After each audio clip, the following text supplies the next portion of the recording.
नमस्कार मंडळी, मी स्मिता कोरडे. आविष्कार प्रस्तुत मुखवटे या मी संपादित केलेल्या ऑडिओ अंकाचा हा भाग दुसरा. हा भागही वैविध्यपूर्ण आहे. ललित लेख, काव्य, एकांकिका प्रवेश, आत्मवृत्त, परीक्षण, कथा, विनोदी लेख सारं काही यात आहे. खाली कॉमेंट बॉक्समध्ये कॉमेंट करून कसा वाटला मुखवटेचा हा दुसरा भागही हे सांगा हं रसिकांनो. आणि प्रत्येक वेळी लाईक आणि सबस्क्राईब करायला विसरू नका बरं का. नमस्कार, मी सुषमा दळवी. आजच्या मुखवटे या स्मिताच्या अंकामध्ये मुखवटे हे माझं एक स्किट मी वाचते, जे रंगमंचावर सादर केलं गेलं होतं. जेव्हा पडदा उघडतो तेव्हा बागेचा सेट, विंगेतून एक स्त्री मध्यमवयीन, कपडे अस्ताव्यस्त, केसांच्या झिपऱ्या धावत येते. बॅकग्राऊंडला ए वेडी असे आवाज. 2-4 दगडही स्टेजवर येतात. वेडी तेच दगड पलीकडच्या मुलांच्या अंगावर भिरकावते. तू वेडा, तुझा बाप वेडा असं म्हणत हातवारे करत त्यांच्या अंगावर धावून जाते. भेसूर हसते आणि हातातलं खाऊ लागते. मुलं घाबरून पळून जातात. बागेत असलेली आजूबाजूची माणसंही निघून जातात. सबंध बागेत ही एकटी, एक विजयी हास्य तोंडावर. समोर प्रेक्षकांना बघते आणि चेहऱ्यावरचे अजागळ वेडसर भाव क्षणार्धात लुप्त होतात. आणि मग प्रेक्षकांशी बोलू लागते. नाही, घाबरू नका, दचकूही नका. अहो मी वेडी नाहीये, हडळ नाहीये आणि जखीनही नाहीये. आणखी एक गोष्ट सांगू. मी एवढी भयानक पण नाहीये. बघायची गंमत. फक्त तुम्हाला म्हणून सांगते. तुम्ही माझ्या जगातले नाही आहेत ना, म्हणून सांगते. एक प्रॉमिस करा, माझ्या जगातल्या माणसांना माझं हे गुपित सांगणार नाही. बघा, नक्की ना. हे बघा या बघा, या माझ्या झिपऱ्या. हा खरा विग आहे आणि हे खोटे दात. सगळा भयानकपणा नकली आहे, भाडोत्री आहे, मुखवटा. आणखी एक गंमत सांगू तुम्हाला. एकच मिनिट. या नळावर तोंड धुवून येते, म्हणजे माझा खरा चेहरा दिसेल तुम्हाला. काय दचकलात ना? कशी दिसतेय मी? छान, सुंदर. अहो बोला ना, कंजूशी नका करू शब्दांची. आता वय वाढलंय म्हणून छान, सुंदर इतकंच.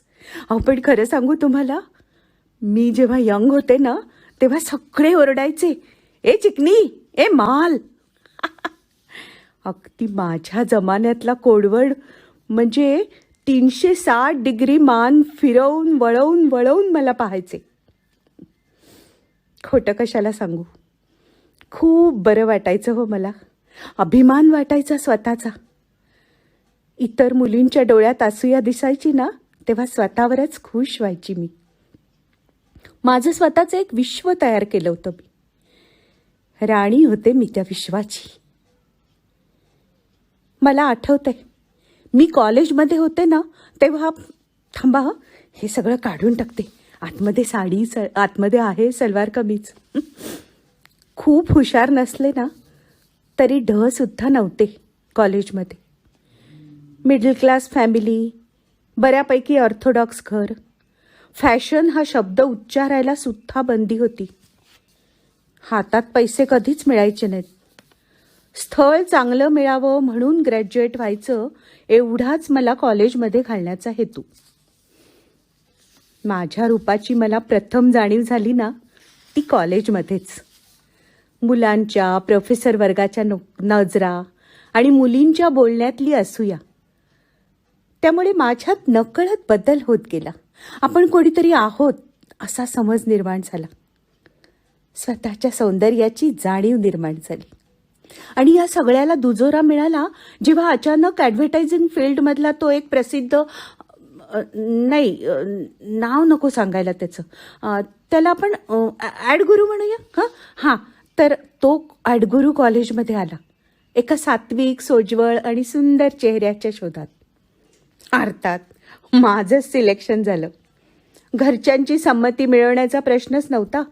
चोरूनच मी ती ॲड केली. कसल्याशा क्रीमची होती ती ॲड. पुरे 100 रुपये मिळाले होते. त्या पैशाची लाच मी माझ्या मैत्रिणींना दिली आणि त्यांचं तोंड बंद केलं. पण कशी कुणास ठाऊक ती बातमी माझ्या घरापर्यंत पोचलीच. झालं, हे गोंधळ उडाला. माझं कॉलेज लगेच बंद झालं. लग्नासाठी स्थळं शोधायला सुरुवात झाली. वय अवघं 18. घरातला कोंडमारा आणि बाहेरची प्रलोभनं माझी घालमेल व्हायला लागली आणि एका तिरीमिरीत मी घराबाहेर पडले. त्या ॲड गुरुला भेटले.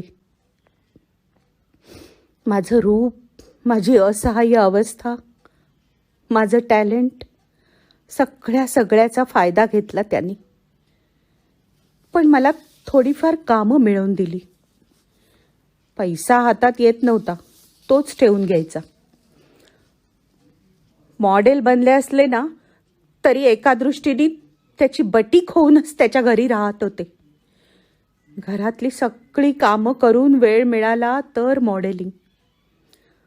त्या दुनियेत खराखुरा प्रवेश केला तेव्हा मला माझ्या मर्यादा कळल्या. रूप, गुण सगळ्याच बाबतीत कमी पडत होते मी. त्या ॲड गुरुच्या मते क्लासचा अभाव होता, ॲटिट्यूड कमी पडत होता. म्हणजे काय होतं कुणास ठाऊक, पण मॉडेलिंगची कामं मिळायचं मात्र कमी होत गेलं. शिक्षणही पूर्ण नव्हतं, शहर अनोळखी, पण तरीही बिनपगारी बटीक म्हणून राहणं मला मान्य नव्हतं. मी तेही घर सोडलं. पण कुठे जावं हेच कळत नव्हतं. त्यावेळेचा जमाना जुनाट होता. पळून गेलेल्या मुलीचे नातेवाईक कोणीच नसतात, मैत्रिणी तर नाहीच. शेवटी कुठेतरी नोकरी करावी म्हणून वणवण फिरायला लागले. सगळ्यांनीच माझा फायदा घेण्याचा प्रयत्न केला, पण आता मात्र मी फर्म होते. अगदी मोलकरीण, स्वयंपाकीण म्हणून सुद्धा चालेल, पण धंदेवाली नाही असा मी निश्चय केला. एका कॅमेरामनच्या ओळखीनी एका एकाकी राहणाऱ्या हॉटेलवाल्याकडे त्याची मोलकरीण, त्याचं घर सांभाळणारी म्हणून राहायला तयार झाले. ॲक्च्युअली आणखी एक कारण होतं त्याला हो म्हणायला. तो गे होता. त्याच्यापासून मला कसलाच धोका नव्हता. माझ्या सुदैवानी तो सभ्यही निघाला. माझ्या नजरेलाही नजर न देता घरात वावरायचा. मीही माझं काम खूप प्रामाणिकपणे आणि मन लावून करत होते. त्या माणसापेक्षा मला ते घर जवळचं आपलं वाटायला लागलं होतं. खूप नीटनेटकं ठेवायची मी ते. स्वतःही टापटूप राहू लागले होते. हळूहळू त्याच्याकडे माणसांची ये-जा वाढली. कधी हॉटेलमध्ये गल्ल्यावर जाऊन बसले तर त्याचा खपही वाढायला लागला. त्याच्या हातात 4 पैसे अधिक खेळू लागले. तो माझ्याशी खूप सभ्यपणे वागत होताच, पण आताशा त्याच्या नजरेत मला थोडासा मान, थोडासा आदर दिसायला लागला. मध्ये मध्ये माझ्याशी चांगलं बोलायचा. सोशल वर्कर होता तो. त्यानिमित्ताने त्याच्याकडे येणाऱ्या माणसांच्याकडे माझ्याबद्दल चांगलं बोलायचा, माझी तारीफ करायचा. त्यांच्या डोळ्यातलं माझ्या रूपाबद्दलचं कौतुक पाहून स्वतःवरच खुश व्हायचा. मला चांगले चुंगले कपडे आणून द्यायचा. त्याचे जे काही इतर धंदे होते ना ते घराबाहेरच होते, त्यामुळे मला घरात काहीच कमी पडत नव्हतं. मोलकरीण कसली, मालकीण होते मी घराची. हातात पैसा नसला तरी सगळी सत्ता होती. मी या आयुष्यावर खुश नसले ना तरी माझी काही तक्रार नव्हती. स्वतःच्या मर्यादा पूर्ण ओळखल्या होत्या हो मी. घराबाहेर पडून कोणत्याही क्षेत्रात चमकण्याची कुवत माझ्यात नव्हती. नवथर तारुण्यात बघितलेली स्वप्न, आपण पण कोणीतरी आहोत, कोणीतरी ग्रेट आहोत, काहीतरी अचीव करणार आहोत, सगळी स्वप्न विरून गेली होती. रियालिटी पूर्ण ॲक्सेप्ट केली होती. रियालिटी पूर्णपणे ॲक्सेप्ट केली होती मी. माझं क्षेत्र म्हणजे घरच अशी खुणगाट बांधून मी स्वतःला त्यात पूर्ण झोकून दिलं होतं. या सगळ्या माझ्या ठरवण्याला मीच जबाबदार होते. अशीच काही वर्ष निघून गेली आणि परत माझ्या नशिबाचे वासे फिरले. अचानकपणे त्या माणसाला माझ्याशी लग्न करण्याची इच्छा झाली. मला आधी काहीच कळेना, पण समाजात प्रतिष्ठा मिळवण्याचा त्याचा आटापिटा होता हे मला नंतर कळलं. त्याला इलेक्शनला उभं राहायचं होतं. समाजात 4-4 क्लीन इमेज उभी करायची होती. दुसरी कुठली मुलगी मिळणं कठीणच होतं, पण मी होतेच ना त्याच्या हक्काची, असहाय्य, अनाथ.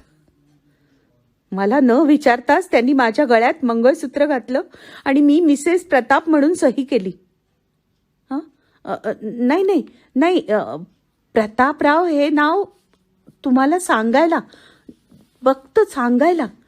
त्याचं खरं नाव मी प्राण गेला तरी ओठावर आणणार नाही. अहो, प्रेम केलं नसलं तरी आयुष्याची काही वर्ष त्याच्याच सहाय्याने निर्दोष काढली होती ना मी. आधार होता माझा तो. पण त्याच्या लग्नाची बायको झाले आणि माझ्या वनवासाला परत सुरुवात झाली.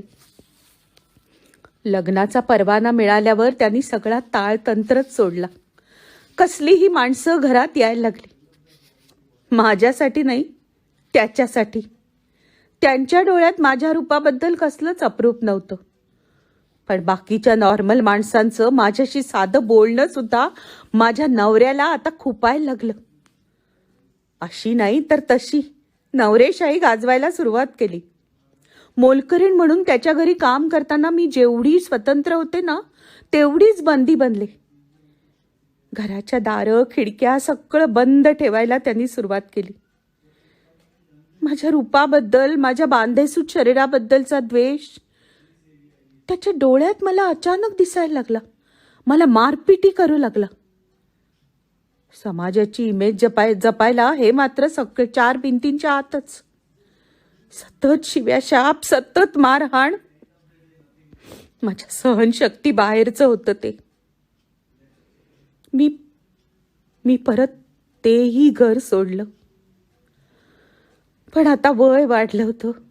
शरीर बेढप होत चाललं होतं. रूप बऱ्यापैकी टिकून असलं तरी त्याचा मला त्रासच होत होता. शेवटी माझ्या गळ्यातलं मंगळसूत्र विकून हा विग, हे खोटे दात विकत घेतले. बागेतल्या एका मुलाला थोडे पैसे देऊन मला वेडी वेडी म्हणून चिडवायला सांगितलं. तो चिडवायला लागल्यावर त्याच्या अंगावर मी धावून गेले, हातात दगड घेऊन. झालं. मी लोकांची मेंटॅलिटी ओळखून होते. आता सगळेच मला वेडी वेडी म्हणून चिडवणार होते, माझ्यापासून लांब राहणार होते. माझं स्वातंत्र्य मी हे असं मिळवलं. पण आता मात्र मी थकले हो, खूप कंटाळली आहे. खूप पायपीट करून झाली. खरी वेडी म्हणून जगणं वेगळं आणि वेडीचं सोंग घेऊन हे असं लाचारीनी भीक मागत नाही सहन होत आता. काय करून ठेवलं मी माझ्या आयुष्याचं? परमेश्वराने दिलेलं हे सुंदर आयुष्य मी नेम धरून उकिरड्यावर फेकलं. खूप मोठी चूक केली मी. पण माझी ही चूक मी सुधारू नाही शकणार का? आई, आज तुझी खूप आठवण येते ग. आई, तुझी कडक शिस्त, तुझी जाचक बंधनं, तुझी बाया, तुझं माझ्यावरचं सजग प्रेम, सगळं हवंसं वाटतंय ग आता. आई, मी येऊ तुझ्याकडे परत? खूप वेळा मला वाटायचं जावं आईकडे, पण हिम्मतच नाही झाली कधी. आज सगळीकडून पूर्ण तुटून गेलीये मी ग आई. पण तुझ्याकडे परत यायची, तुझी क्षमा मागायची हिम्मत पण होत नाहीये. पण गोळा करतेय. आई, येऊ मी तुझ्याकडे? करशील मला माफ? सांग ना आई. अगं पण तू असशील ना की माझ्या काळजीने तू. काय करू मी, कुठे जाऊ? प्रतापकडे त्या पिंजऱ्यात परत जाऊ? त्याचा जुलूम, त्याची मारहाण सहन करत परत त्याच्या नावचं मंगळसूत्र गळ्यात बांधू? नाही नाही नाही नाही. मग मग काय करू मी, काय करू? सांगा ना मायबाप, काय करू मी? हॅलो. ए सुजाता, काय करतेस? चक्क मला काढून कोपऱ्यात भिरकावून देतेस? इकडे इकडे, मी बोलतोय. हो, तू आत्ता काढून टाकलेला मास्कच बोलतोय मी. अशी डोळे विस्फारून बघतेस काय माझ्याकडे? तू मुळीच स्वप्नात नाहीयेस. मी खरंच तुझ्याशी बोलतोय. हे बरं आहे तुम्हा माणसांचं, म्हणजे इतके महिने रोज 24 तास मी तुम्हा लोकांना प्रोटेक्शन दिलं त्या एवढ्याशा न दिसणाऱ्या जंतूपासून, आणि आता तुम्ही चक्क आम्हाला रस्त्यांवर कचऱ्यात फेकून देताय आणि तरी आम्ही बोलायचं पण नाही. अशीच असता तुम्ही माणसं, कृतघ्न. गरज सरो आणि वैद्य मरो. मागच्या वर्षी पण तुम्ही असेच वागला होतात डॉक्टरांबरोबर, आठवताय का?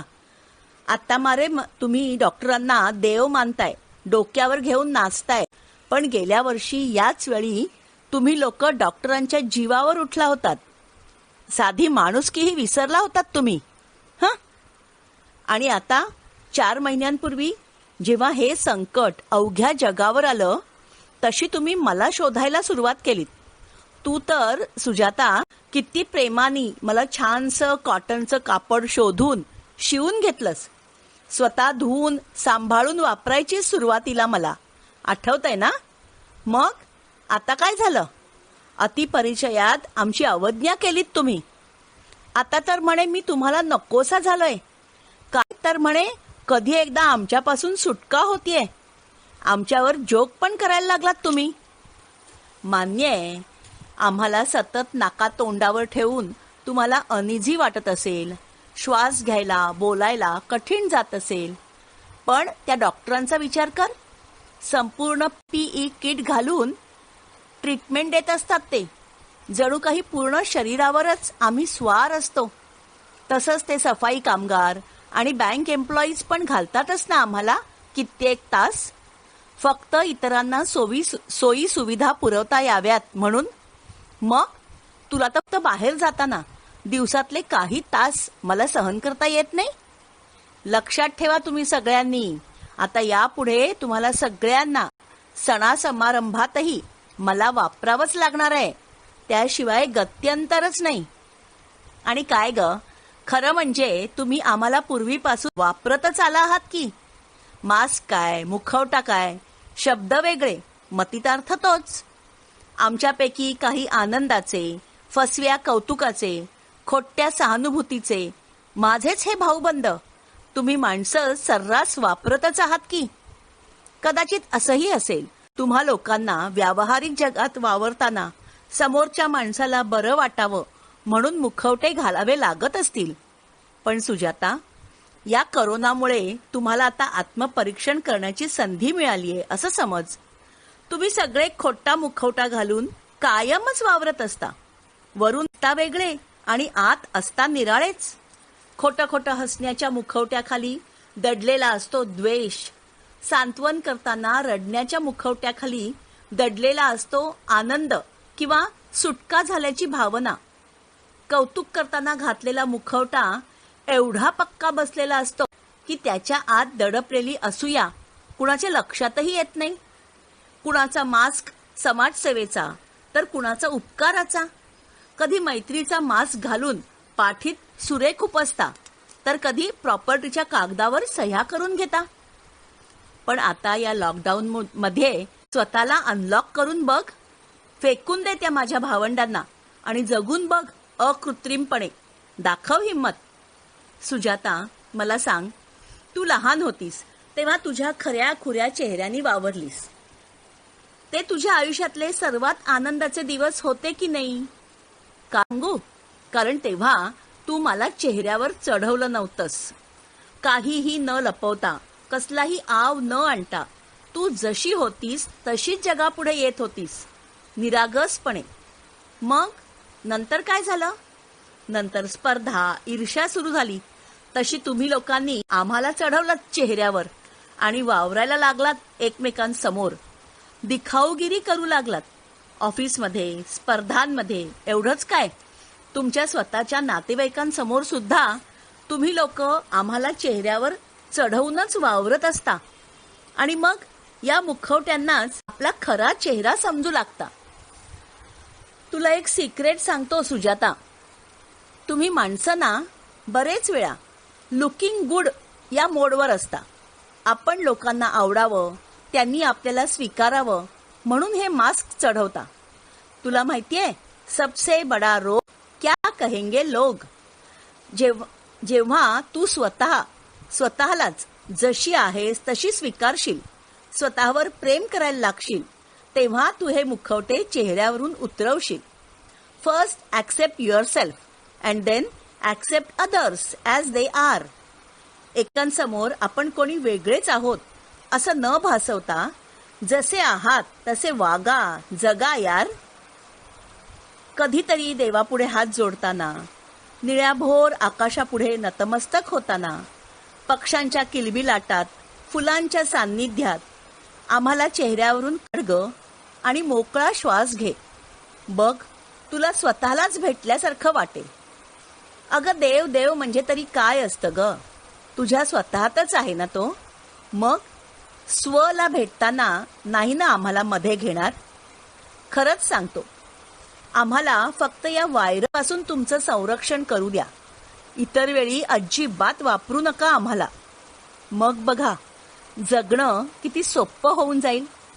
हे आयुष्य आणि अवघं जगही सुंदर बनत जाईल.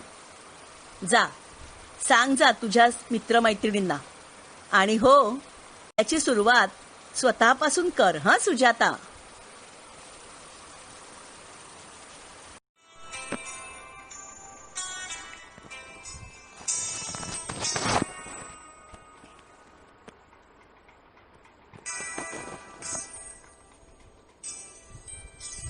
किती भूमिका केल्या. मुलीची, विद्यार्थिनीची, पत्नीची, सुनेची, आईची, प्रतिष्ठेची, मान मरातबाची. किती वेळा मेकअप लावला, काढला, बदलला. किती प्रवेश झाले, किती अंक झाले, कुणास ठाऊक. आणखी किती बाकी आहेत, कुणास ठाऊक. कोणता प्रवेश शेवटचा, कुणास ठाऊक. ती भूमिका समरसपणे केली. किती जमली, किती फसली, कुणास ठाऊक. कधी स्वतःला बक्षीस दिलं, कधी कोसलं, टोकलं, पण भूमिका वठवत राहिले. एकदा मेकअपच पुसला, रागावून, हताश होऊन. वाटलं संपवावं नाटक, पाडावा पडदा. पण पडदा पडलाच नाही. नाटक चालूच, समोर प्रेक्षक. मग पुन्हा उठून रोल निभावावा लागला. पण आता थकले. डायलॉग पाठ करून, प्रखर लाईट्स अंगावर घेऊन आणि स्टेजवर उभं राहूनही आता वाटतंय बसावं हळूच, मागच्या मागे सटकावं. काही पात्रांच्या लक्षात येईल, काही प्रेक्षकांनाही समजेल. पण मग मी दिसलेच नाही की हळूहळू सरावतील इतर पात्रही आणि प्रेक्षकही. नाटक पुढे चालूच राहील. कदाचित कथेत काही वळण येईल. इतर पात्र कदाचित माझी वाक्य बोलतील, काही वाक्य गाळतील. पण कथा पुढे सरकत राहील. मी फक्त रंगमंचावरून बाजूला सरेन. कदाचित मीच प्रेक्षक होईन. कदाचित प्रेक्षागृहाच्याही बाहेर जाईन. मोकळं खुलं आकाश पाहीन, चित्र काढीन, कविता करेन, गाईन, नाचीन आनंदात.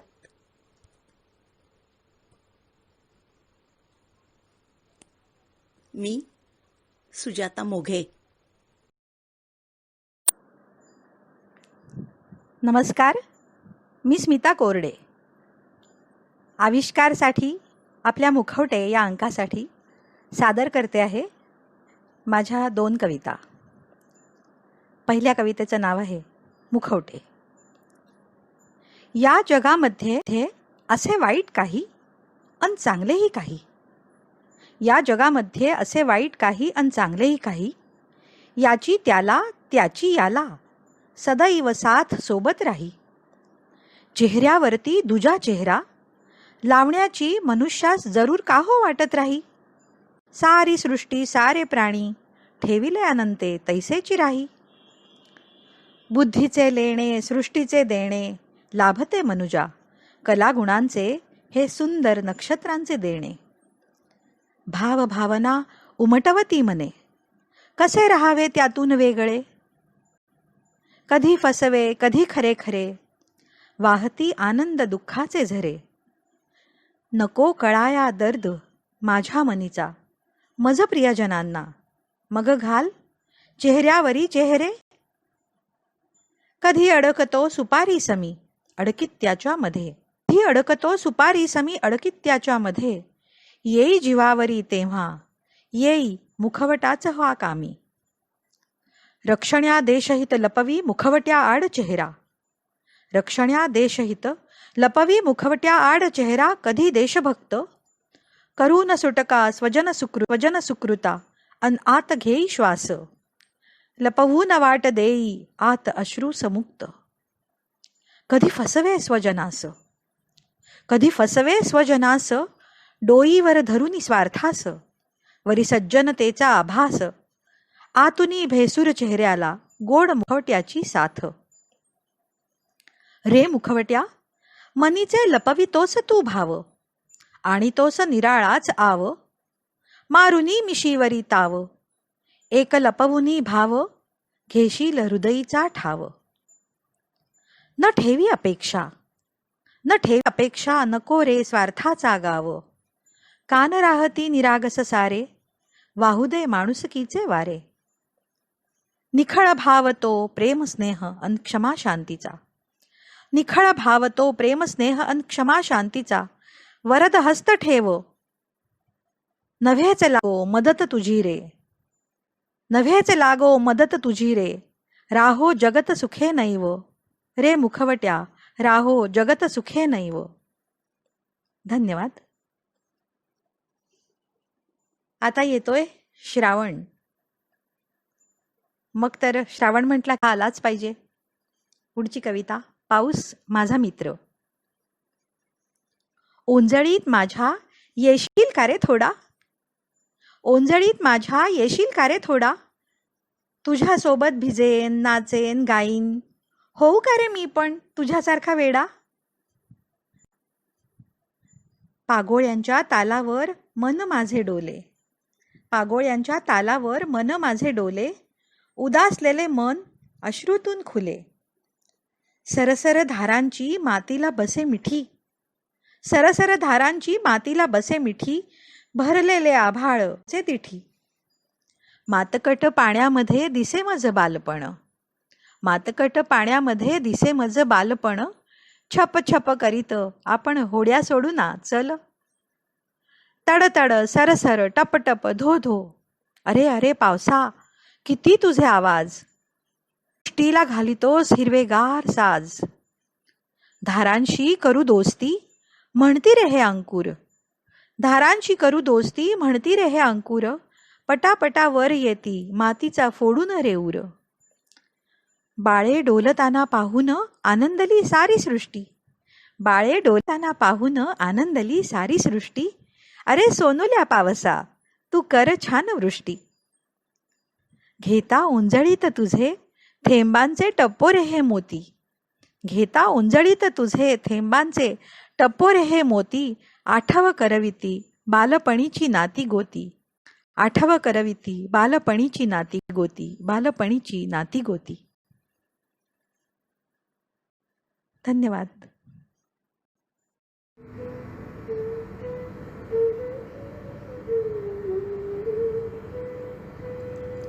मोगरा पुन्हा बहरू लागलाय. हवेची एखादी झुळूक हलकेच आपल्याबरोबर मोगऱ्याचा आल्हाददायक दरवळ घेऊन येते आणि मनाला कसं प्रसन्न करून जाते. आधी मोगऱ्याचा असा सुगंध श्वासात भरला की मला हटकून आठवायचे ते परीक्षेचे दिवस. अभ्यास करताना किंवा परीक्षेला जाताना मोगऱ्याची 1-2 फुलं तरी हाताशी नेहमी असायचीच. अभ्यास करून आणि न करून शिणलेल्या मनाला ताजं टवटवीत करायचा सोपा उपाय. पण यावेळी दरवळ आला आणि मला प्रकर्षाने फक्त तुमची आठवण झाली पप्पा. हो, फक्त तुमचीच आठवण. पप्पा, तुम्हाला आठवत आहे? सॉरी पप्पा, तुम्ही गेलात ना त्या दिवशी आपल्या घरचा मोगरा पण असाच बहरून आला होता. दाराजवळ ठेवलेल्या त्या कुंड्यांमध्ये सुद्धा केवढी फुलं लागली होती. ते छोटी छोटी झाडे पांढऱ्या टप्पोऱ्या फुलांनी छान लगडलेली होती. आणि अंगणातला तो वेल फाटकाजवळचा 2ऱ्या मजल्यापर्यंत चढलेला तो वेल खालून वरपर्यंत कसा पांढरा शुभ्र दिसत होता. टपोऱ्या कळ्या आणि फुलांनी कसा गच्च भारावलेला. त्याचा दरवळही तेव्हा आसमंतात नक्कीच पसरला असेल ना. नक्कीच. पण मला तो दरवळ तेव्हा जाणवलाच नाही. पप्पा, तुमच्यासाठी अनुराधा रानडेने लिहिलेली एक कविता. शब्द ओठी अडखळती, शब्द ओठी अडखळती, होता आठवांचा जागर, पापणी आड दडविला अथांग सागर. तुमच्या प्रेमाचा सुगंध आज झाला हा मोगरा, तुमच्या प्रेमाचा सुगंध आज झाला हा मोगरा, रोम रोमी फुलून आला होऊन शहारा. एकही शब्द आता न उमटे ओठी, एकही शब्द आता न उमटे ओठी, मोगरा माझाही फुलला, मोगरा माझाही फुलला, फक्त तुमच्यासाठी पप्पा, फक्त तुमच्यासाठी.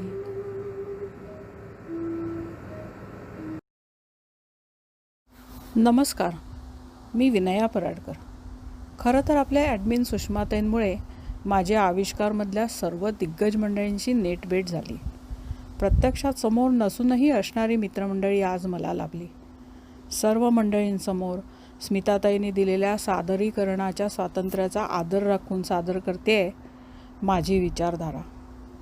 तुझसे नाराज नहीं जिंदगी, हैरान हूँ मैं.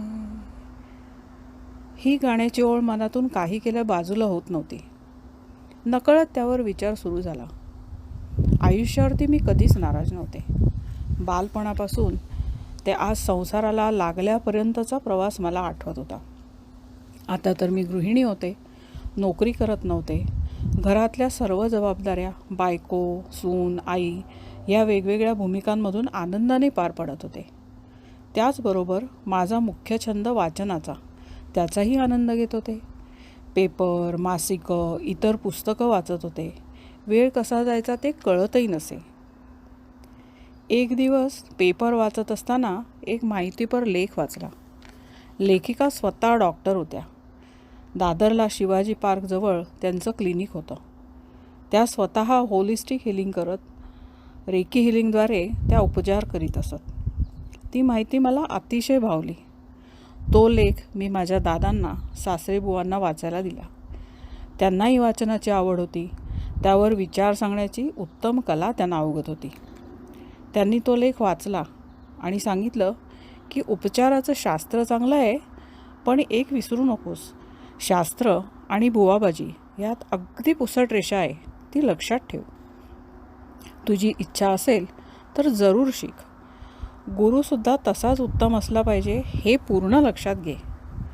हा खूप मोठा टर्निंग पॉईंट ठरला माझ्यासाठी.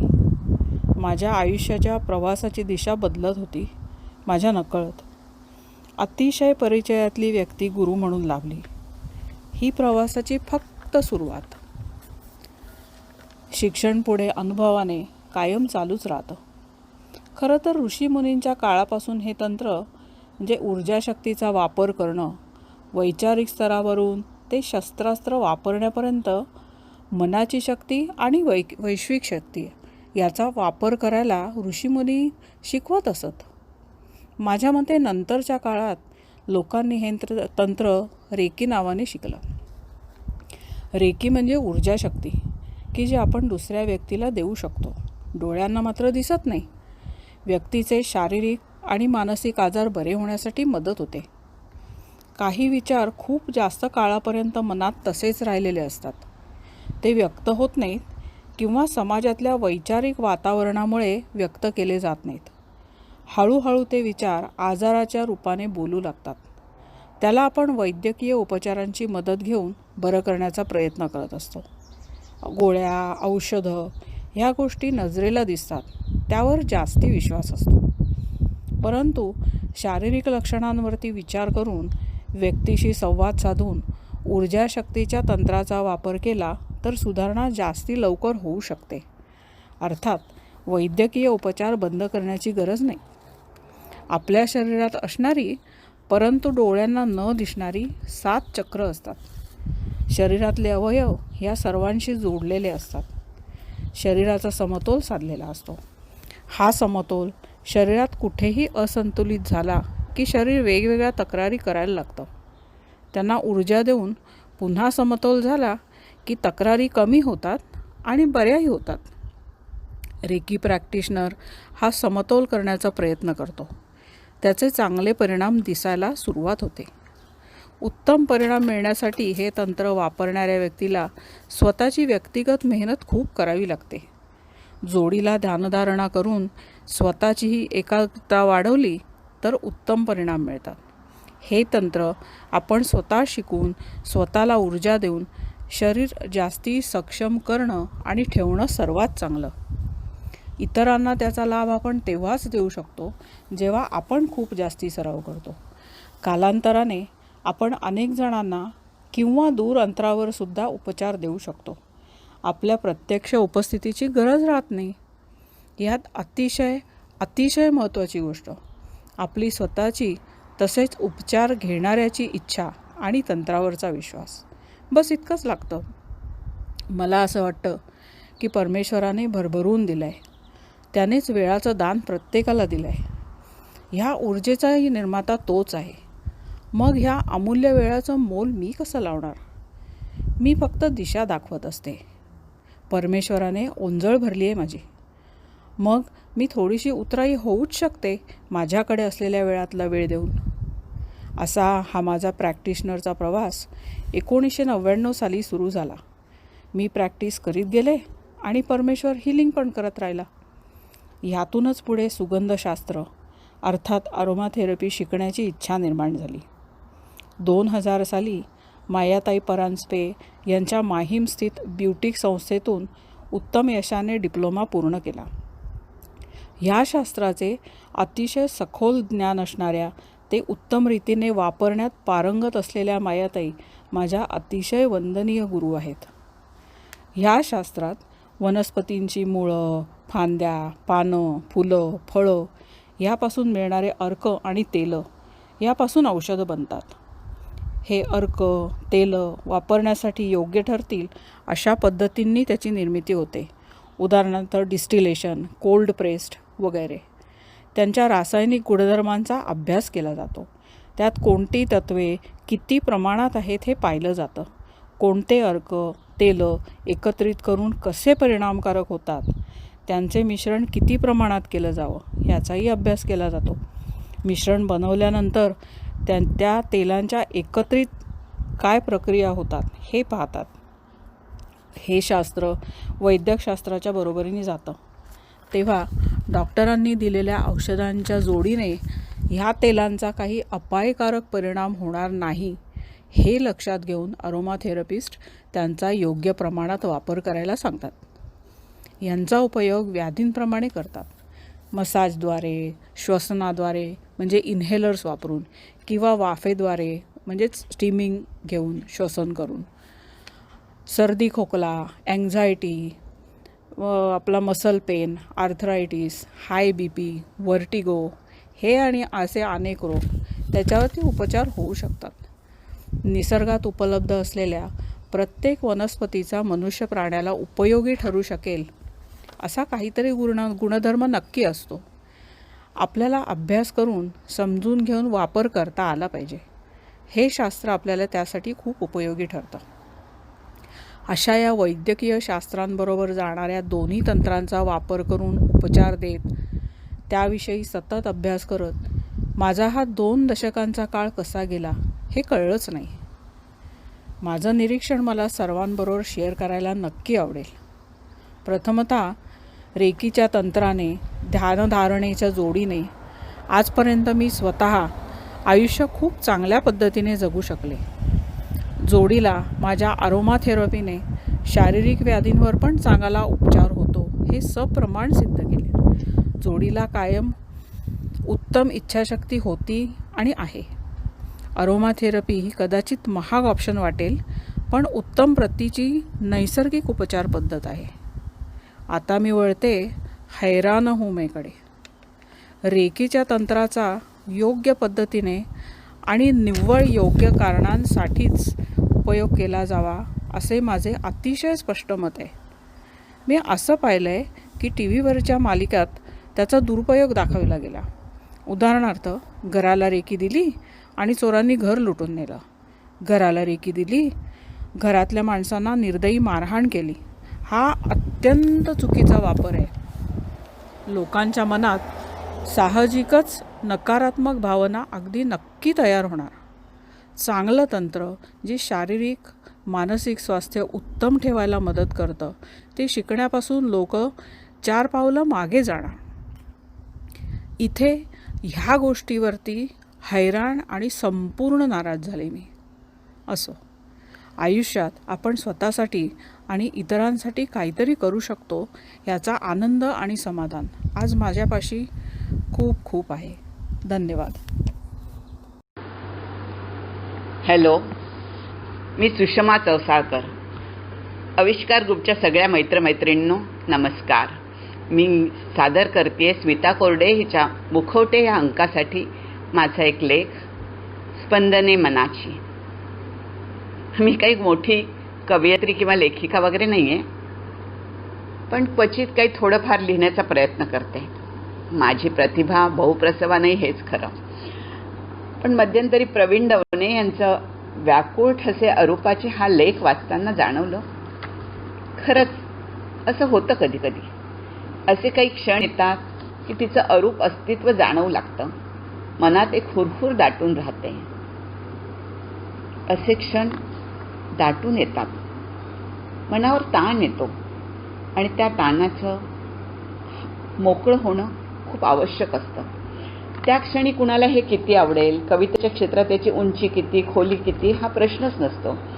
ही कविता खरी की खोटी, ही रचना की स्फूर्ती असले प्रश्नही मनात येत नाहीत. मनाचं आभाळ भरून येतं, दाटले पण बरसत नाही अशा अवस्थेत बहुधा कविता जन्म घेते. दाटून आलेले मेघ शब्दसरी होऊन बरसतात. एक सुंदर शब्दचित्र कागदावर उमटवून जातात. पण नेहमी असं होतच असं नाही. कित्येकदा फक्त चाहुली लागतात, पावलांचा नाद जाणवतो. आत्ता ती येईल म्हणून सुसज्ज व्हावं, तर तो भासच होता हे कळून मन खिन्न होतं आणि नकळत आपली भावावस्था दाखवणारे शब्द कागदावर उमटतात. मनाच्या बागेत विचारांचं फुलपाखरू उडत असतं, सारखं काहीतरी गुणगुणत असतं. बेटा हाती येतच नाही आणि कविता पूर्ण होतच नाही. या चाहुलीत हरवून जाणं हे पण खूप सुखावणारं असतं, पण कधी कधी मन व्याकुळ होतं. असंच एकदा एक पोट खपाटीला गेलेला, अंगावरच्या वस्त्राच्या चिंध्या झालेल्या एकाला आर्त स्वरात भजन म्हणताना ऐकलं आणि शब्द उमटले. मुखानं घेतो मी तुझेच नाम, तूच राखशी साऱ्यांचे क्षेम. म्हणून घेतो मी तुझेच नाम, कष्ट करून या गाळतो घाम. भाकरी पुरताही मिळे ना दाम, रोजच घडतो उपासाचा नेम. भुकेने म्हटला पोराने राम, चिन्यात वाटेना मला हे राम, तरीही घेतो मी तुझेच नाम. एक असं मनी दावशील मला तू वैकुंठ धाम, म्हणून घेतो मी तुझेच नाम. कधी आपलं कोणी नाही, आपण जगात एकटे आहोत या जाणीवेने मन व्याकुळ होतं. आपल्याला जाणून घेणारं कोणी नाही हे शल्य बोचायला लागतं. तेव्हा ही कविताच व्यक्त व्हायला मदत करते. मी कोण कुणाची कोणी न माझे येथे, या आतल्या जीवाशी नसे कुणाशीच नाते.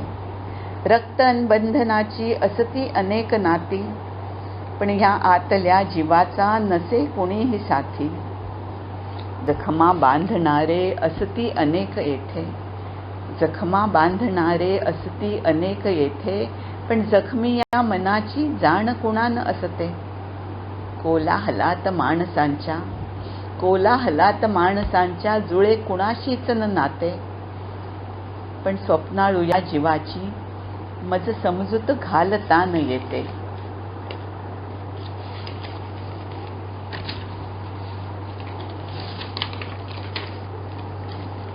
एका जवळच्या सखीची तिथं अस्तित्वच नाकारलं गेल्याची वेदना काळजाला स्पर्शून गेली. वेदनेचं वर्णन करता येत नाही, ती भोगणाऱ्याला समजते. माझ्या संवेदनशील मनानं आतल्या घुसमटीला वाट करून द्यायला, मोकळं व्हायला, शब्दात त्या वेदनेला उतरवायचा प्रयत्न केलाय. आठवणीत जपावेत असे क्षणच नसावेत, आठवणीत जपावेत असे क्षणच नसावेत, ह्यापेक्षा दारिद्र्य कुठलं. मनात मावेनासा हर्ष, ओढ लावणारा स्पर्श कधीच वाटेला नाही यावा, ह्यापेक्षा दारिद्र्य कुठलं. मायेचा घास, पाठीवर हात, दुःखात साथ कधीच न लाभावी, ह्यापेक्षा दारिद्र्य कुठलं. भाग्यात म्हणे धनाच्या राशी, पण मन मात्र उपाशी, ह्यापेक्षा दारिद्र्य कुठलं.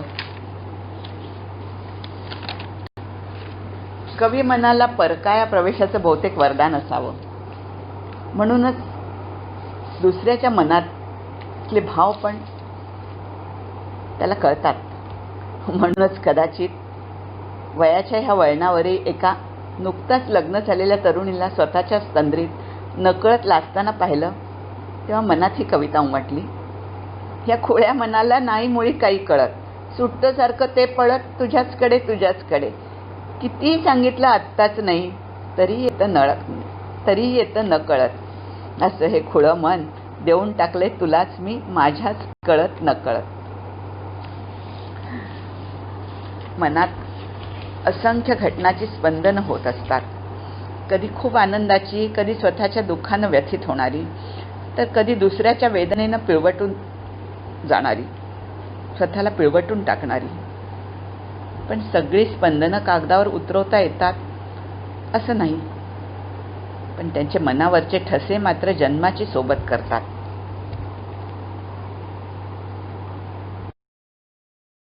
नमस्कार, मी Ninad Jadhav.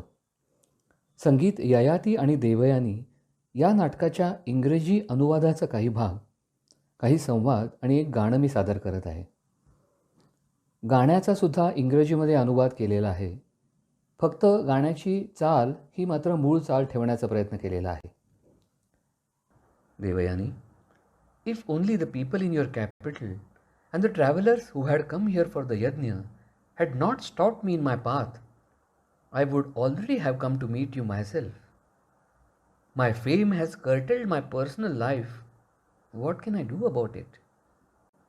Devayani, you are putting me in a difficult situation. If I say I am great, you would say, look at your pride. If I say I am not great, but people thrust greatness upon me unnecessarily, then you would say, look at your hypocritical humility.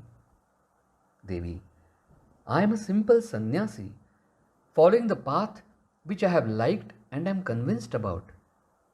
If someone calls me great, I am not embarrassed. If someone considers me insignificant, I am not dejected. With the same detached mind, I have been accepting garlands in my neck and stones on my chest. Devayani, Trust me, howsoever you strike me with your pointed words, they will not reach my mind. I agree that I am at fault for not coming to meet you before. But before this moment, did you ever speak to me as Devayani? You are busy showing your authority and splendor of your glory. Are you upset because this is not affecting my mind? Or let me ask you explicitly. I let go the golden opportunity of marrying you, and I am not repenting about it. Is that the reason why you are upset? Devayani, I am very truly contented to hear your reply.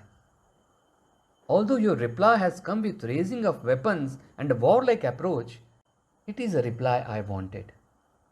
Really, I am absolutely happy to see that you are happy. It is sunset. I have to go now. I will meet you once again before leaving the city. But I wish to tell you one thing. Love is a boon. Always remember. It is a boon for this world. Love is a boon. Always remember. Affection makes life fragrant, burns poison, enmity, and pride. Love is a boon. Always remember. Love is a boon.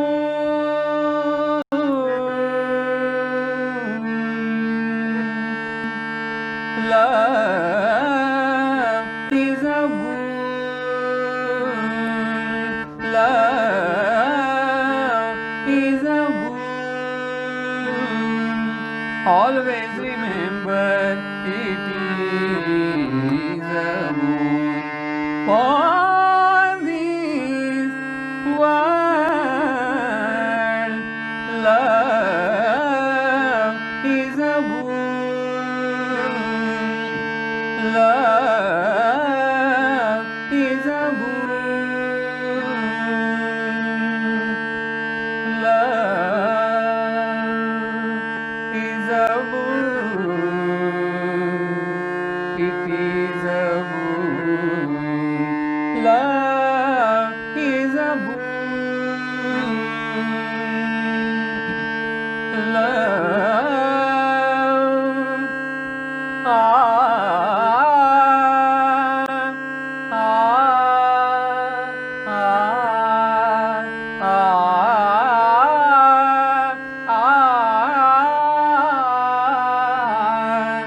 Love is a boon.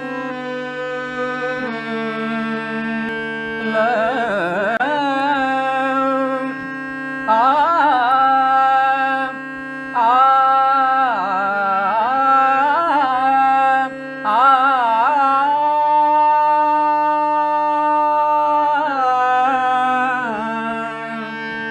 Affection makes life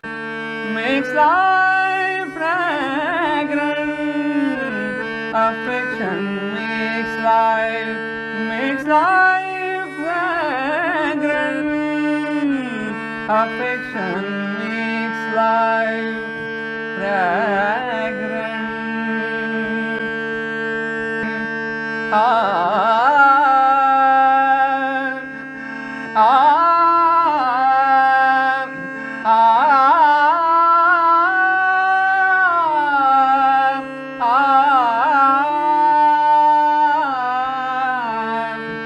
Affection makes life fragrant.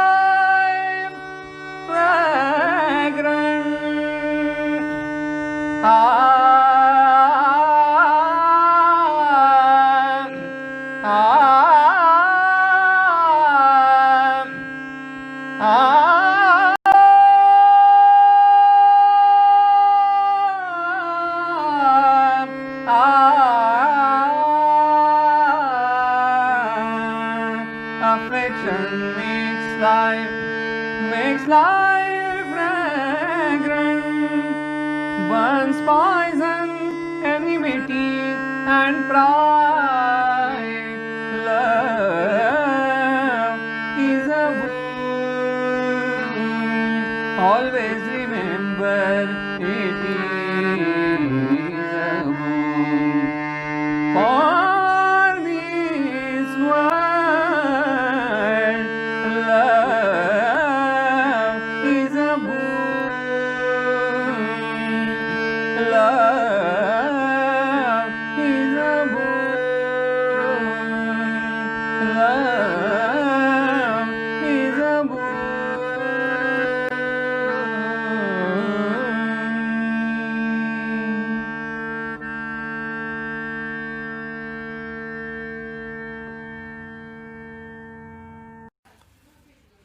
नमस्कार, मी सुदीप सबनीस.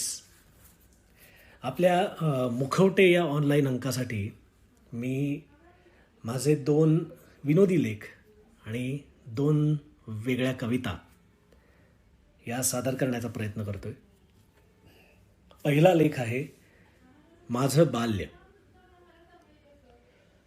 माझं बाल्य आणि सध्याची भारताची शेजाऱ्यांमुळे निर्माण झालेली अवघड अवस्था यात खूपच दुर्दैवी साम्य. भारताला जसे चीन, पाकिस्तान आणि बांगलादेश असे 3 शेजारी शत्रू आहेत, तसेच 3 मातब्बर आणि भौगोलिक शेजारी शत्रू मला सुद्धा लहानपणी होते. अगदीच पुलंच्या बिगरी ते मॅट्रिक मधल्या गोप ब्राह्मण प्रतिपालकांसारखी षड्रिपूंची अवस्था जरी नसली तरी त्रिशत्रू अवस्था मात्र नक्कीच होती. शाळा हा पहिला आणि चीन सारखाच सगळ्यात क्रूर शत्रू. अहो, तो इतक्या जवळ होता की घर आणि शाळा यामध्ये फक्त एक भिंत मध्ये होती. जितकं सहज मी शाळेच्या भिंतीवरून उड्या मारून आत जायचो, तितकेच सहज शिक्षक सुद्धा भिंत ओलांडून घरी येऊ शकायचे. अहो, एक गोष्ट गुप्त राहील तर शपथ हो, जर असा खोड्या करून आनंद मिळवण्याचा अवकाश की लगेच आमची कुवार्ता चांगली रंगवून आमच्या घरी पोचलेली असायची. आणि प्रगती पुस्तक तर इतक्या गतीनं घरी पोचायचं की सारवासारव वगैरे करायला काही वेळच मिळायचा नाही. बरं, ही चुगल्यांची वाहतूक काही एकेरी नव्हती हो.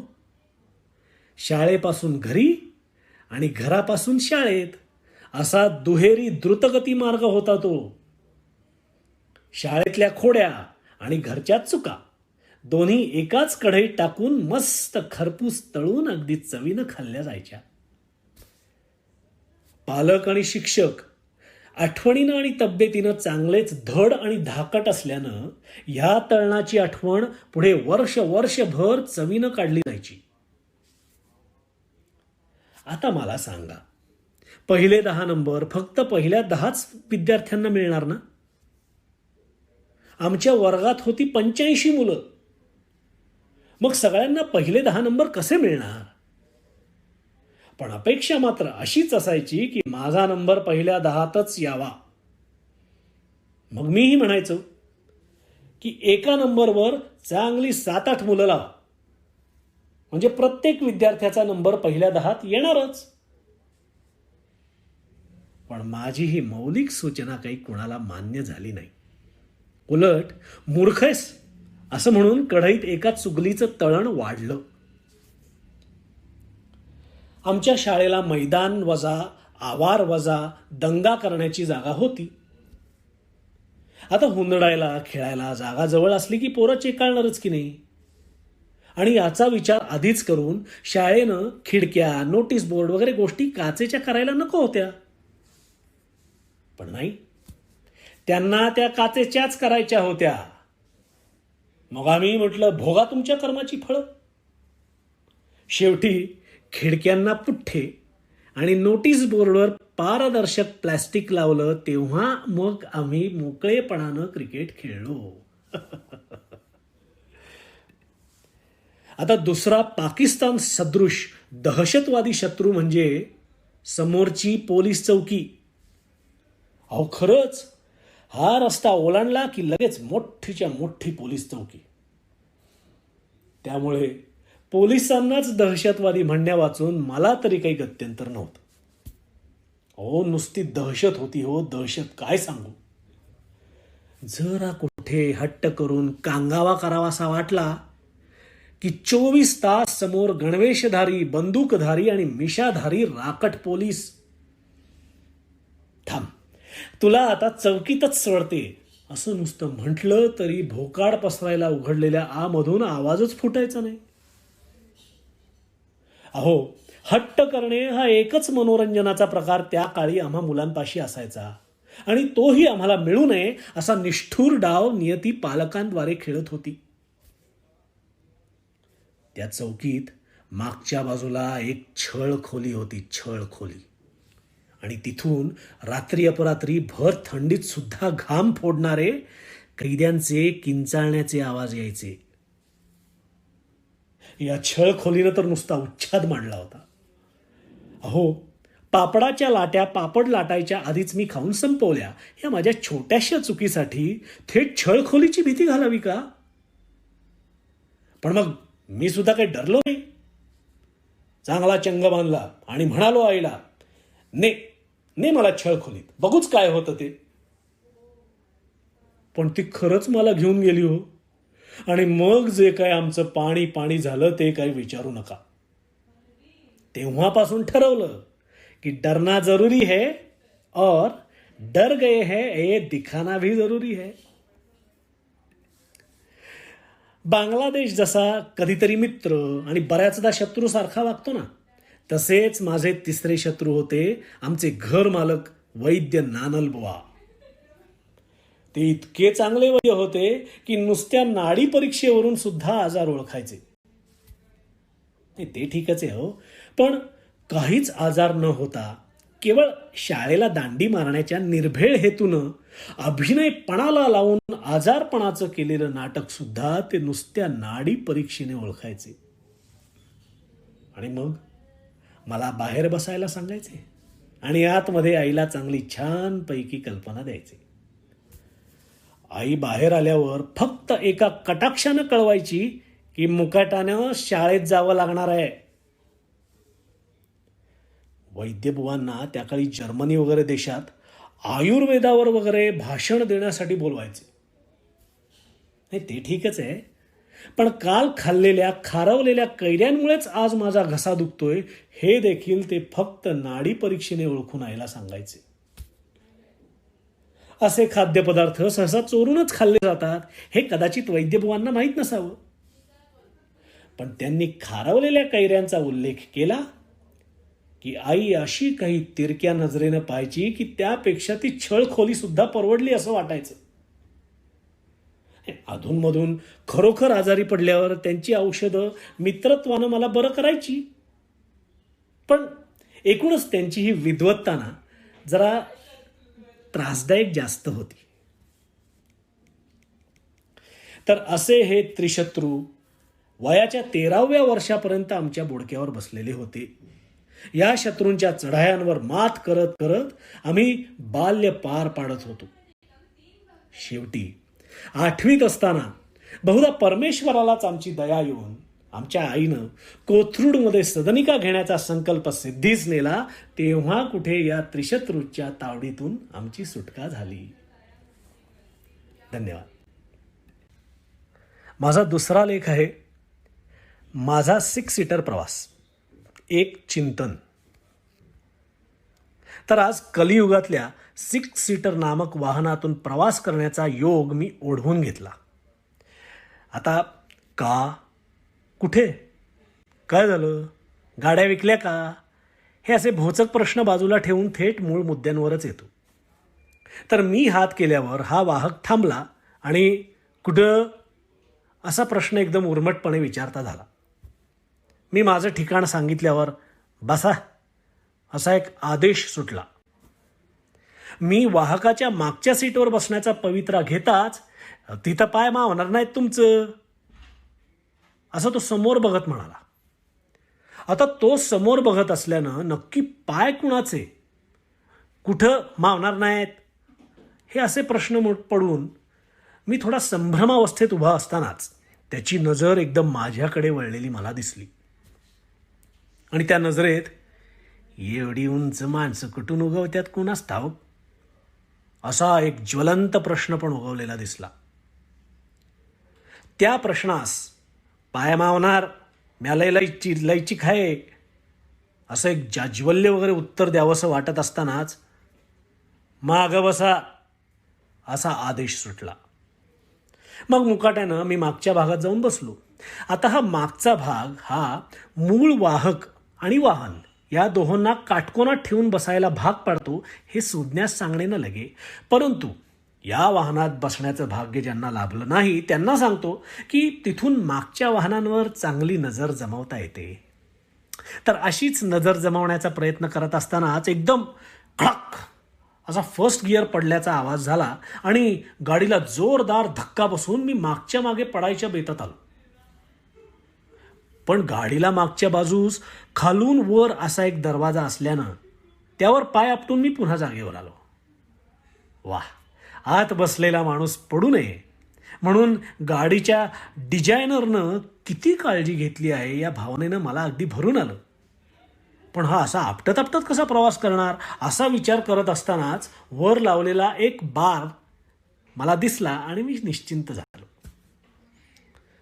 तर या वाहनातल्या माझ्या वेदनामय प्रवासात देखील माझ्यातली जिज्ञासू वृत्ती एकदम जागृत होती आणि माझ्या सखोल निरीक्षणातून काही मुद्दे निपजले ते भावी प्रवाशांच्या सुखरूपतेची प्रार्थना करून मी इथे देतोय. गाडी थांबण्यास ब्रेक दाबावा लागतो वगैरे भौतिकी नियम या गाडीला लागू होत नाहीत. ॲक्सिलरेटर सोडला की वेग कमी होतो आणि गाडीच्या इंजिनीकृत स्वयंभू कंपनांमुळे गाडी आपोआप थांबते. गाडीचा वेग आणि तिची कंपनं ही समप्रमाणात वाढतात. गाडीला दिवा, इंडिकेटर, हॉर्न वगैरे हे असल्या गोष्टी असणं हे भ्याडपणाचं लक्षण आहे. हे वाक्य पुलंच्या मुंबईकर, पुणेकर, नागपूरकर या लेखातील पुणेकर या परिच्छेदातून चोरलेले नाही. उगाच साहित्य चौर्य कर्म वगैरे म्हणू नये. गाडीत बसल्यावर लिंगभेद नष्ट होतो आणि परस्त्री परपुरुष एकमेकांना खांद्याला खांद्याच काय पण मांडीला मांडी सुद्धा लावून बसू शकतात. 4 जणांची आसन क्षमता असलेल्या आसनावर किमान 5 जण पार्श्वभाग पुढे मागे ॲडजस्ट करून बसू शकतात. भर गर्दीच्या रस्त्यावर सुद्धा उजव्या बाजूनं सहज उतरता येतं आणि यात गैरसुद्धा काहीही नसतं.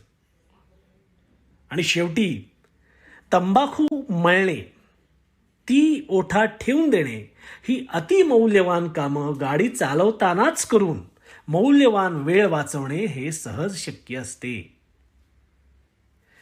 आता माझं हे निरूपण ऐकूनही या वाहनातून प्रवास करण्याचं धैर्य कोणी दाखवलंच तर माझा आगाऊ सलाम घेऊन ठेवा. धन्यवाद.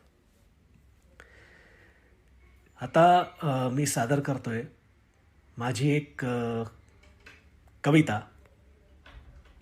कवितेचं नाव आहे दान.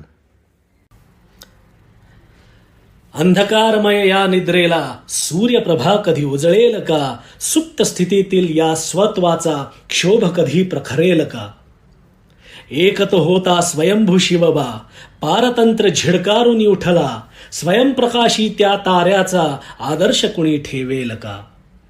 तशीच होती राणी लक्ष्मी ती, परसत्तेशी झुंजित होती, देशप्रेमी अंगार उरी पण पाठीशी ममता होती. अंगार तो ते धैर्य आज पुरुषी तरी आढळेल का.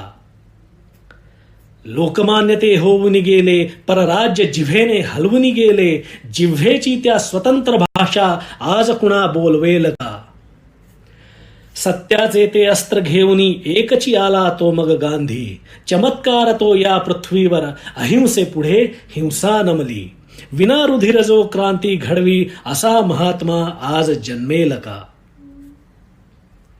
भीमराव तो आला जेव्हा वर्णराज्य उलथवून गेला, अन्यायाने पीडित असा तो जनसागर मग चेतून उठला. महामानवी तेज तयाचे आज कुणारूपी आढळेल का. अनुत्तरित हे प्रश्न घेऊनी चाळीत बसतो मी बुद्धीला, श्रेष्ठ मानतो तव चरणाला, उत्तर दे तू मम प्रश्नाला. जगन्नायका जगन्नियंत्या, संपले रे सामर्थ्य तुझे की तूही आता विटलास जगाला. मग देतो घे आव्हान तुला, तू दे मज एक आशीष नवा. तो शिवबाती राणी लक्ष्मी, लोकमान्यते भीमरावते, सत्वतयांचे स्वत्वतयांचे, निर्भय निर्मळ जीवन यांचे. सार करुनी तू या साऱ्यांचे, दान करी तू या धरतीला, दान करी तू या धरतीला, दान करी तू या धरतीला. धन्यवाद सुदीप. धन्यवाद. आता माझी पुढची कविता आहे बेफिकिरी. ती बेफिकिरी परत हवी आहे. रात्री 2 वाजता घरच्यांना उठवून मित्रांबरोबर चाललोय असं सांगणारी बेफिकिरी. 4 दिवस पुरतील एवढ्या सिगरेटी 2 दिवसात फुंकून मग थोटकं सुद्धा धुंडाळणारी ती बेफिकिरी. 100 cc बाईकवरून 175 किलोमीटरवरील रायगडावर एकाच दिवसात जाऊन चढून येणारी ती बेफिकिरी. आणि खिशात दमडी नसताना 4-5 जणांबरोबर हॉटेलमध्ये पार्टी करणारी ती बेफिकिरी. औषधांच्या दुकानात जाऊन 2 इंची PVC पाईप मागणारी बेफिकिरी. आणि 2 महिने न धुतलेली जीन्स घालून कॉलेजच्या ब्युटी क्वीनला प्रपोज मारणारी बेफिकिरी. उद्या कुठला पेपर आहे हे सुद्धा माहीत नसताना परीक्षा देणारी बेफिकिरी. आणि गर्लफ्रेंडला तू माकडासारखी दिसतेस असं बिनधास्तपणे सांगणारी बेफिकिरी.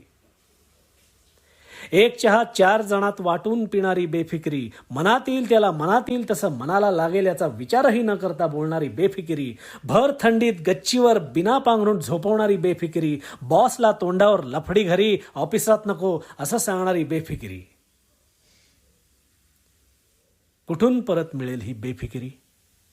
कंटाळलोय या सभ्यतेच्या बुरख्याला. कंटाळलोय हवं तेव्हा करायला न मिळण्याला. आणि कंटाळलोय अनावश्यक बंधनांना आणि रडगाण्यांना. कंटाळलोय या लांब लचक स्थैर्याला. आणि कंटाळलोय या काहीच न घडण्याला. धन्यवाद सुदीप.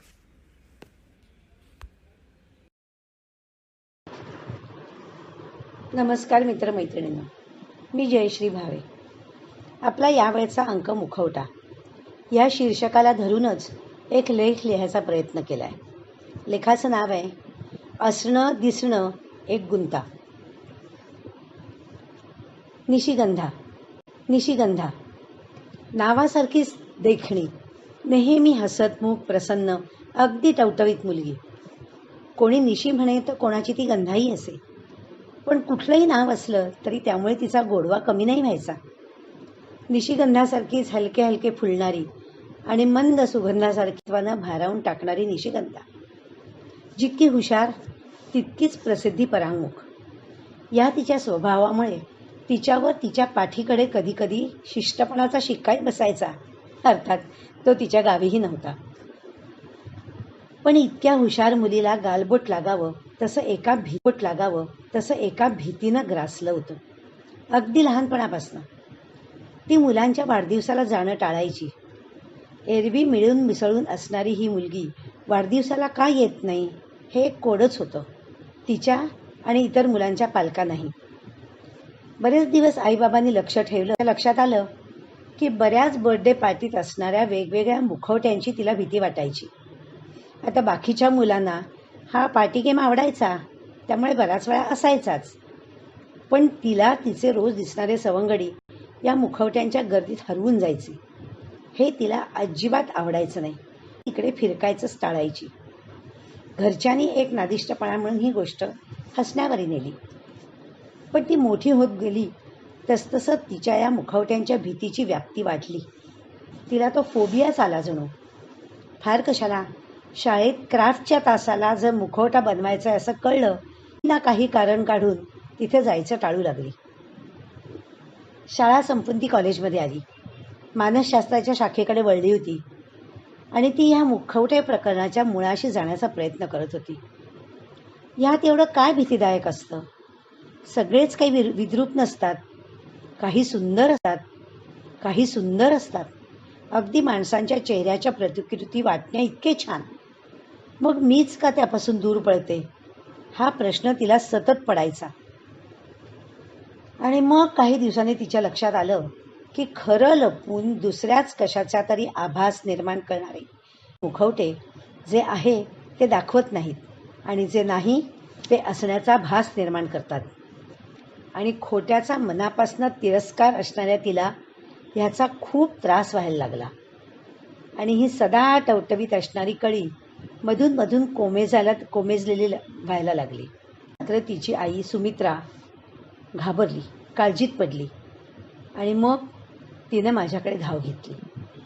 हे सगळं निशिगंधानंच एका सेशनमध्ये मला सांगितलं. मी तिच्या आईची मैत्रीण, ती मावशीच म्हणायची मला. मी हाऊस म्हणून डिग्री घेतली आणि काउन्सिलिंगकडे वळले. आणि योगायोग बघा, वेगवेगळ्या मुखवट्यांच्या प्रकारानं मला आकर्षित केलं होतं आणि त्यावर माझा बऱ्यापैकी अभ्यासही झाला होता. म्हणूनच सुमित्रा माझ्याकडे आली. पाश्चात्यांकडे आणि आपल्याकडेही अगदी लहान मुलांच्या पार्टीपासून ते मोठ्यांत हा एक लोकप्रिय गेम होता. त्याच्या काळ्या पांढऱ्या बाजू मी त्यात खोलात शिरल्यावर मलाही कळल्या. मुखवट्यांचे गैरवापर होतात, कधी घाबरवण्यासाठी, कधी फसवण्यासाठी. त्याबद्दलही मी बरंच वाचलं होतं. त्याचबरोबर वाचलेल्या ऐकलेल्या अनेक गोष्टी मनात घर पण भावनिक गुंतवणूक फारशी न करता राहायचं आणि मग उपाय शोधायचे हे या व्यवसायाने मला शिकवलं होतं. त्यामुळे मी थोडी ऑब्जेक्टिव्हली ह्या गोष्टींकडे बघू शकायची. तरीही मला अनेक वेळा वाटायचं की आपलं रूप, अस्तित्व बदलायचा हा अट्टाहास चांगला की वाईट असो. खरं पाहायला गेलं तर कथकली नृत्यात मुखवटा वापरूनच मुद्राभिनय करतात. श्रीयुत खेडकर यांनी चक्क मधुबालासारखा मुखवटा तयार केला होता. का माहिती आहे? तिला न जमणाऱ्या स्टेप्स एक पुरुष नर्तक पण दिसण्याचा प्रॉब्लेम म्हणून त्यांनी हा मुखवटा घातला आणि मग ते नृत्य पुरं केलं. कोकणात शिमग्याला वेगवेगळी सोंगं आणतात, तेही मुखवटे घालूनच. नॉर्थ ईस्टमधले शोभेचे मुखवटे सुंदर असतात पण थोडे भयप्रद वाटतात. असे अनेक प्रकार मी अभ्यासले होते. रूपं वेगवेगळी असली तरी सगळ्या मुखवट्यामागचा हेतू एकच. मूळ गोष्ट समोर न आणता त्यावर दुसराच मुलामा चढवून दुसऱ्याला दृष्टिभ्रमात टाकायचं, जे नाही ते असण्याचा आभास निर्माण करायचा. माझी विचारांची गाडी इथपर्यंत पोचली आणि निशिगंधाला समजावायची रीत मला सापडून गेली. तिच्याशी बोलायला लागल्यावरती मला कळलं की तिनं खूप खोलवर अभ्यास केला या विषयाचा. अगदी चीनमध्ये पूर्वजांच्या स्मृती जोपासण्यासाठी हे मुखवटे तयार केले जायचे. ग्रीसमध्ये पहिला मुखवटा कधी आणि का तयार झाला इथपासून मुखवटे paper mash, plastic, rubber, metal हे काहीही वापरून बनवण्यापर्यंतचा सगळा अभ्यास तिने केला होता. इतकंच नाही तर वेगवेगळ्या रंगांचे मास्क आणि त्यांचं वैशिष्ट्य, त्याचे परिणाम इत्यादी सर्व काही तिला माहिती होतं. या सगळ्या पलीकडे जाऊन मला मात्र आणखीन काही गोष्टी ज्यापासून ती दूर होती. लहान मुलांना एखाद्या जागेपासून, क्रियेपासून किंवा घटनेपासून परावृत्त करताना मोठी माणसं त्यांच्याही नकळत एक काल्पनिक बागुलबुवाची भीती मुलांना घालतात आणि दुसरे मोठ्या माणसांच्या कृतीतून, बोलण्यातून मुलांविषयीच्या अपेक्षा व्यक्त होत आणि अतिसंवेदनशील मुलं त्यालाच आदर्श समजून ह्या साच्यात स्वतःला बसवू पाहतात. थोडक्यात ती स्वतःच एक मुखवटा बनतात. आई बाबा एकंदरीतच मोठ्यांच्या गुडबुक्समध्ये राहण्यासाठी एक कोश विणून घेतात स्वतःभोवती आणि मग तो जपण्यासाठी जीवापाड धडपडतात. निशीशी संभाषण सुरू करतानाच मला जाणवलं की ती आता अगदी टोकावर उभी आहे यातून बाहेर पडण्यासाठी. त्यामुळे माझं काम सोपं झालं. अर्थात आम्ही बोलू लागलो. निशी, आपण सगळे मुखवटे घालूनच वावरतो की गय जवळजवळ रोज? मावशी, चेष्टा करणार का? नाही ग राजा, आय एम क्वाईट सिरियस. असं बघ, आपण जे काही वागतो ते निर्हेतुक तर नसतंच ना. कधी आपल्याला, कधी दुसऱ्याला बरं वाटावं म्हणून जसं नाही तेच दाखवण्याचा आपण प्रयत्न करतो. म्हणजे बघ हां, आता पण आईला तू देवाची पूजा करायला हवी असतेस तर तू करतेसच ना. हो अगं मावशी, त्यानं तिला तर बरं वाटतं ना. आणि मी नास्तिक असले म्हणून काय झालं? तिला बरं वाटतं की नाही, मग काय झालं थोडंसं तिच्यासाठी केलं तर. पण म्हणजे तू मनात नसतानाही वेगवेगळं वागतेसच की नाही.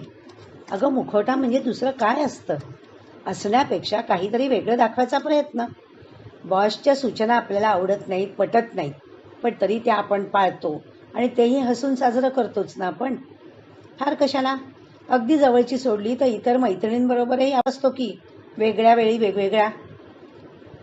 जेव्हा तुला कशाला तरी हो म्हणायचं नसतं तेव्हा तू स्वच्छ नाही म्हणू शकतेस का? नाही ना. म्हणजे ते हो तोंडापुरतंच असतं, म्हणजे मुखवटात चढवतेस तू एक. अगं हे सगळे अदृश्य मुखवटे, पण असतातच घातलेले बऱ्याच. मग जे दिसणारे असतात त्यांना कशाला घाबरायचं. शिवाय तुला ते कशाचे सिम्बॉल्स आहेत हेही माहिती आहे, मग त्यांचे अर्थ कशाला लावत बसतेस. नाटक सिनेमा हौशीनं बघतेस ना, मग त्यातले नटनट्या तरी काय करतात. मेकअप आड स्वतःचा खरा चेहरा, स्वतःचं व्यक्तिमत्व लपवतात आणि त्या तुम्हाला तुमच्या समोर ते येतात. मग एक फॅन्टसी किंवा त्यावेळची गरज म्हणून आपणही सोडून द्यायचं. अगं तू आणि तुझे आईबाबाही अनेक वर्ष मुखवटे घालूनच आहात की एकमेकांपुढे. मी तुला लहानपणापासून ओळखते. केवळ आईबाबांना आवडतं म्हणून न पटलेल्या अनेक गोष्टी तू साजरा केल्यास.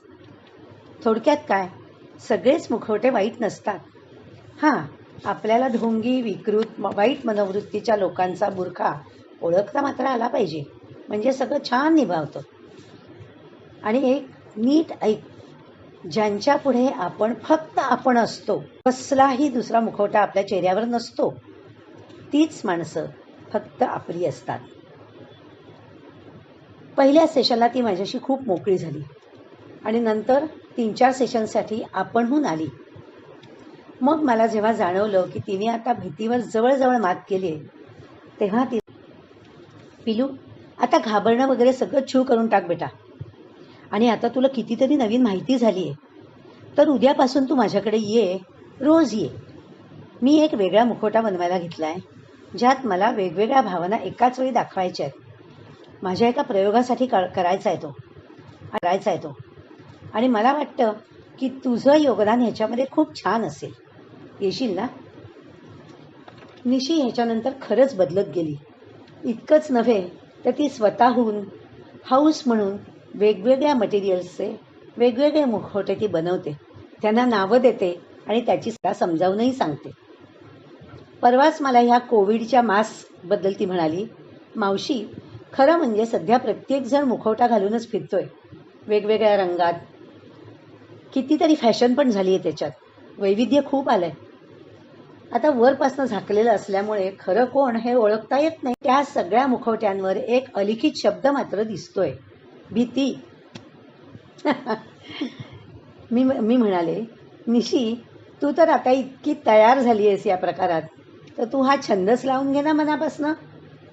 बेटा मला तुझं खूप कौतुक वाटतं, ज्याची तुला खूप भीती होती अगदी लहानपणापासनं, त्यावर मात करायची छान पद्धत शोधून काढली आहेस. Keep it. नमस्कार, मी रवींद्र उर्फ राजू ढवळे. पहिल्यांदाच आपल्यासमोर येतोय 2 गोष्टी घेऊन.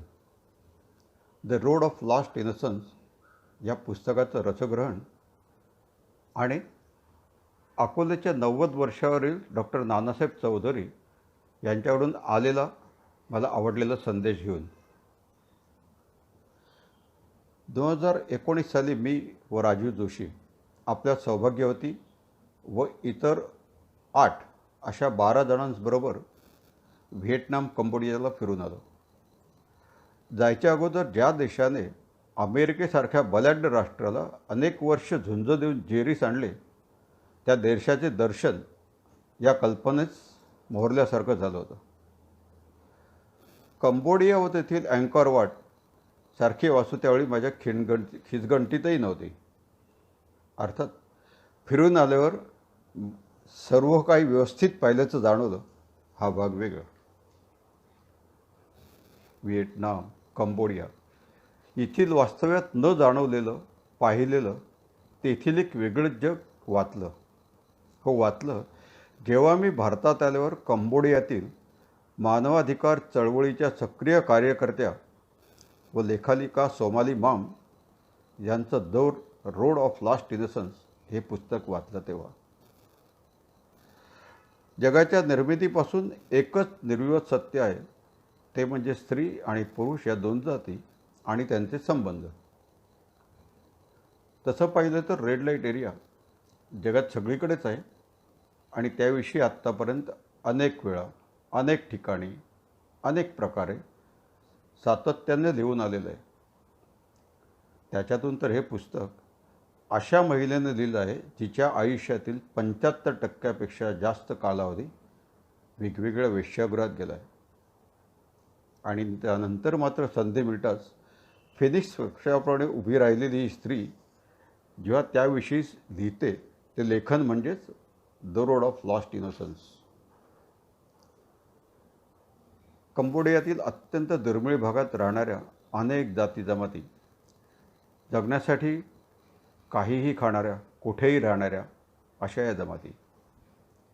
त्यापैकी फॉक जमातीची आई कख्मेर या जमातीचे वडील, त्यामुळे खेर जमातीत 1970-71 सोमालीचा जन्म झाला. तिच्याच लेखनाप्रमाणे त्यावेळी कंबोडियात जन्मलेल्या दर 40 मुलींमागे एक लैंगिक अत्याचाराचा बळी ठरत होती. वयाच्या 9व्या-10व्या वर्षी सोमालीचं 50-55 वर्षाच्या माणसाशी लग्न करण्यासाठी विक्री होते आणि तिथून पुढे सातत्याने पुरुषी अत्याचाराची ती बळी ठरते. मेकॉंग नदीच्या खोऱ्यातील एका लहानशा गावात ती त्या म्हाताऱ्या नवऱ्याबरोबर राहायला सुरुवात करते व फावला वेळ आणि लहान वय यामुळे तिला पहिलीत प्रवेश मिळतो व तेथूनच या फावल्या वेळात शिक्षण व पुरुषांची सेवा अशा दुहेरी जीवनाला तिची सुरुवात होते. घरातल्या साध्या सेवासाठी हा म्हातारा नवरा तिला चिनी व्यापाऱ्याकडे पाठवतो आणि तिथे देह विक्रीला सुरुवात होते. वयाच्या 15व्या वर्षी ती एका सैनिकाला विकली जाते आणि त्यानंतरही यानं त्या कारणाने कंबोडियातील अनेक वेश्यागृहातून तिची फरफेट होते. अशाच एका वेश्यागृहात तिची पिएरे या साम्यवादी चळवळीतील कार्यकर्त्याशी संबंध येतो. अनेकदांच्या संबंधानंतर, सहवासानंतर त्यांचे 1919 साली लग्न होते व तिथून परत एकदा तिच्या जीवनाला खरीखुरी कलाटणी मिळते. तिथे शिक्षण व्यवस्थित चालू राहतंच, शिवाय तिचा जनसंपर्कही वाढत जातो. या गलिच्छ वस्तीतून केवळ स्वतःचीच सुटका करून ती थांबत नाही, तर भ्रष्टाचारी समाजाच्या विरोधात उभं राहण्याचं धाडस दाखवते आणि स्वतःसारख्या अनेक जणींची या घृणास्पद व्यापारातून सुटका करते. लैंगिक व्यापार व शोषण याला बळी पडलेल्या व्यक्तींना संरक्षण, मदत व पाठिंबाने हे तिचं जीवनकार्य ठरतं आणि यामुळेच विविध पारितोषिकांची ती मानकरी ठरू लागते. 1998 साली तिला प्रिन्स ऑफ ऑस्ट्रियाज हा अवॉर्ड स्पेनच्या महाराणींच्या हस्ते दिला जातो. 2000 साली Glamour women of the year, तर 2008 साली नोबेल पारितोषिकाच्या तोडीचेच €1 million Roland Berger dignity award तिला दिलं जातं. दरम्यान 2007 साली सोमालीने USA सोमाली मॉम फाउंडेशन या संस्थेची स्थापना केली. AESIP या खात्यात तिला जगभरातून देणग्या यायला सुरुवात होते. तिनेच लिहिलेला तिचा हा सगळा जीवनप्रवास वाचताना वास्तवाची भीषणता, किळस, घृणा वाटत असतानाच तिच्या कर्तृत्वाने आपल्याला थकवायला होतं. या पुस्तकाचे प्रकाशक आहेत मेहता पब्लिशिंग हाऊस व भाषांतरकार आहेत पुण्याच्या भारती पांडे. खरे तर याला भाषांतर न म्हणता आपल्या मराठीतील एक कादंबरी म्हणावी इतकं उत्कृष्ट लेखन झालेलं आहे. पुस्तक पूर्ण वाचून झाल्यावर एक खंत वाटू लागली. कंबोडियाला जायच्या अगोदर हे पुस्तक वाचलं असतं तर तेथील सोमालीच्या एका तरी कार्यालयाला भेट दिलं असते. एक वेगळं काहीतरी अनुभवता आलं असतं. आणि आता नानासाहेब चौधरी यांचा संदेश.